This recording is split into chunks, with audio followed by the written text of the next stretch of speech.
Here we go, growing exponentially. Got 4 people on my team. Now it just doubled to 8.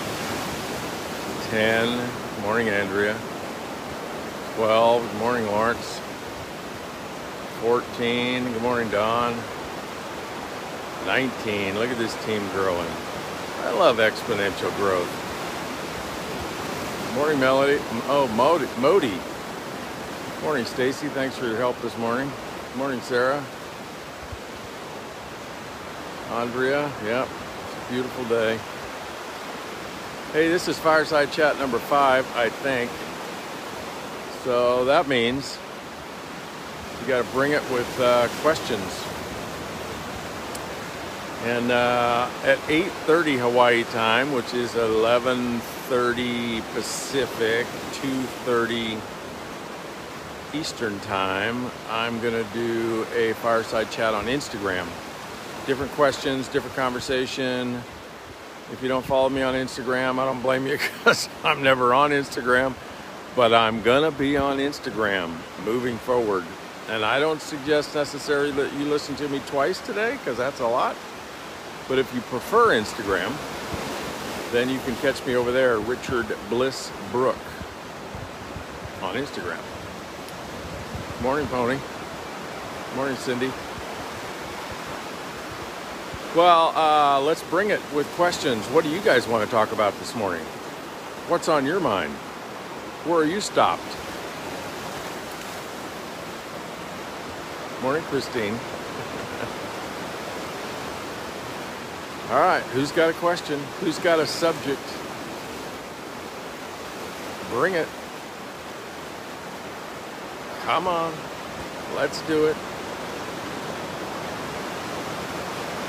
Well, I'll tell you what I was thinking about since you guys... Well, if you're never on Instagram, Gail, don't bother. It's okay. I'll tell you what I was thinking about this morning, inspired by my stunning wife. I was thinking about love. How to talk to existing members about the business. Healthy boundaries with friends. Is the secret to growth really consistently of the invite daily? Hi, Tom.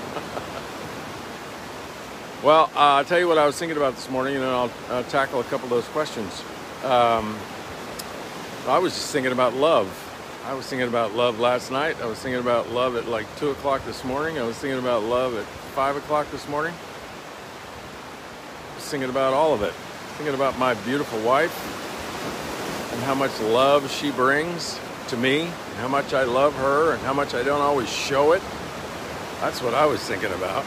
I was thinking about how to show more love to the love of my life. Is that anything that might inspire any of you to do something like that? Because I don't show it enough. I feel it, I hear it, I am it, but I don't show it enough. So let's do that today. How about that? You sleep like me, thanks, Cindy. All right, well, it's a couple of questions here that I saw. Let's see, go back. I need help with making enthusiasm contagious. Talking to people afraid in public. Consistency, the invite.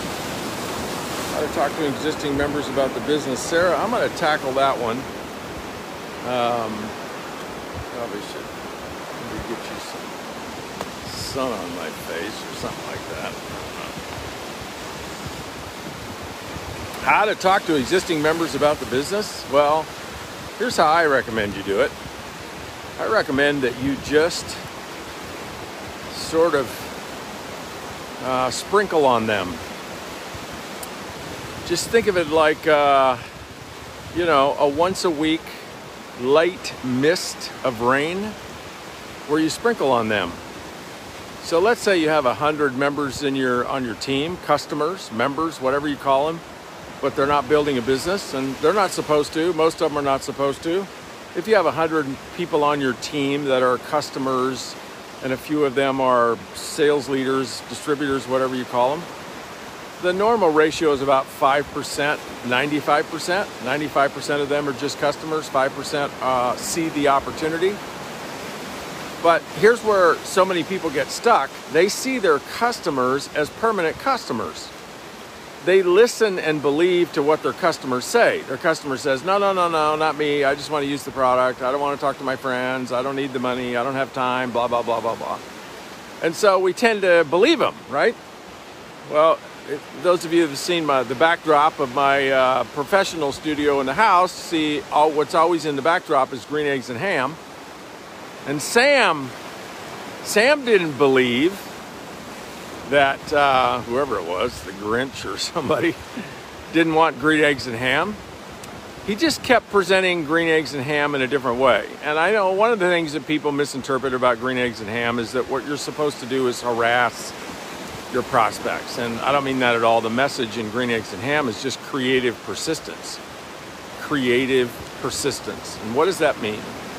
It means how many different ways can you lightly sprinkle the idea of the income opportunity on your prospects? And this could be everybody who's ever told you no and is not even a customer, or it could be all of your customers.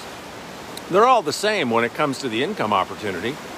Now, those people that are customers have a leg up, right? Because they already know the product works, and they're probably already talking about the product a little bit, but they're not doing the business, and neither are people that told you no to the whole opportunity. So in my book, they're all the same. So put them all in a database and sprinkle on them once a week. Now, here's another mistake people make is they think, okay, what I need to do is once a week, I need to ask them if they want to be a distributor. No, they don't want to be a distributor. They already told you that. What you want to do is inspire them and educate them and keep you on the forefront of their mind as somebody they enjoy hearing from. Those three things: educate them, inspire them, and stay in their orbit in such a way that they like hearing from you. Now, they're not going to like hearing from you if you're always talking about your product or your opportunity or network marketing. They might love hearing from you if you send them an article that educates them about nutrition, not about your company, not about your product, just nutrition. They might enjoy hearing from you if you send them an article about the economy. They might enjoy an article about motivation. They might enjoy like anything, right? If it inspires you, if it educates you, send it to them. So I spend about the first hour of my morning every day reading. I read a lot of emails, but most of the emails I'm reading are blog articles. And whenever I'm looking at blog articles, I'm looking for who can I send this to that it will inspire. And so you could do that. And if you just put those kind of sprinkling of education, inspiration, and do it in a way that people enjoy hearing from you, if you put it on autopilot, like set it and forget it, just send something once a week, send it to the same people, put everybody in the same database, and just send it to them. However they want to receive stuff, text, Facebook message, email. I do everything by email. I know email is not popular today. It's not popular amongst the younger social media crowd, but email is still the way that people communicate in the business world and in the world. And so you can move everything to Messenger if you want, but I wouldn't. You can move everything to text if you want, but if you sent me texts like that, I would block you because I don't want my phone blowing up with business stuff. I like to keep everything business, everything non-personal, everything non-family in one bucket. Now, maybe for some people that's Messenger, but for me it's email. Anyway, Sarah, that's... So let's see, Andrea, is the secret to growth really consistency of the invite daily? Well, that's one secret. It's not the only secret, but if you don't do that, nothing else matters.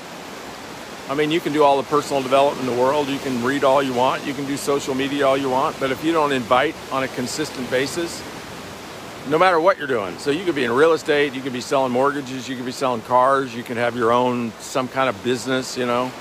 And business development is the most important thing you can do. And in network marketing, that's the invite, what I call the invite. But, you know, whatever it is you're doing, single daily action, compounding, consistency, most important thing. If you don't do it, you're out of the game. So, yeah, number one thing, daily. Yes, daily. Daily's the only way you get in a habit.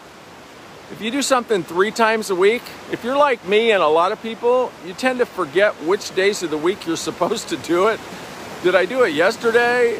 What is today? Friday? Am I supposed to do it today? Did I do it yesterday, or am I supposed to do it Monday, Wednesday, and Friday? The only way to develop a habit is to do something daily. Most effective way to develop the daily is to do it first thing, like in the first 2 hours of your day. Now that's not true for everyone, but I think most people do best if they do it first thing in the morning. Talking to people you're afraid to meet in public, Cindy? Well, question to ask is, what are you afraid of? So if you imagine talking to me in public, meeting me in public, and you imagine meeting me, what's the movie you watch? So if the movie you watch is, I'm going to think you're strange for saying hi to me, I'm going to think there's something wrong with you, I'm going to think poorly of you, then you won't talk to me. The movie I watch before I meet people in public is I watch me being curious, because I am curious, and I watch a movie of what I might learn about them. Never about trying to sell them something or recruit them. Only what I might learn about them. I don't even visualize that they'll become a friend. I just visualize I'm going to learn something from them. Anything. Where they live, what they do for a living, how they met their spouse, what they're doing in this particular place that I met them. I'm just curious. So if you're not curious about other people, not curious enough, you might ask the question, what's missing? What are you afraid of? Change the story. You know, that's what separates mankind from every other animal on the planet, is we get to make up the story. So you make up the story, it'll move you in the right direction. Cindy, and you know that. What is a good way to connect with millennials when you're much older? Well, the best way, Madi, is to recruit a millennial, like one, and let the millennial connect with millennial. I'm not sure why you want to connect with millennials.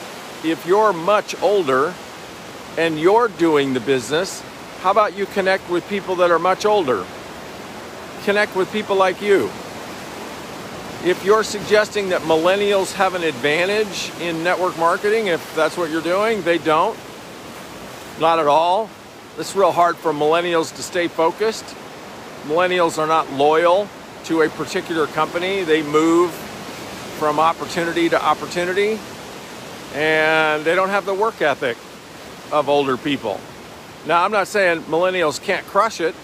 They can, and they do. But as a demographic, I would never target millennials.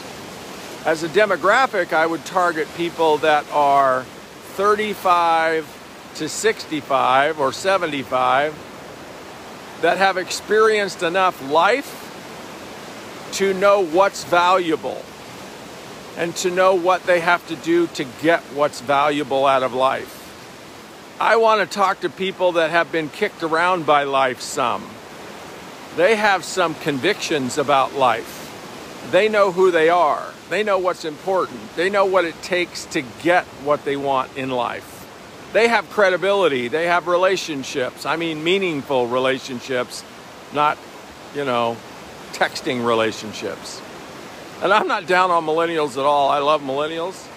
I'm just saying from a pure business standpoint, no. Probably made a lot of people mad right there, whatever. Morocco, awesome. Morado, from Morocco. I want to go to Morocco.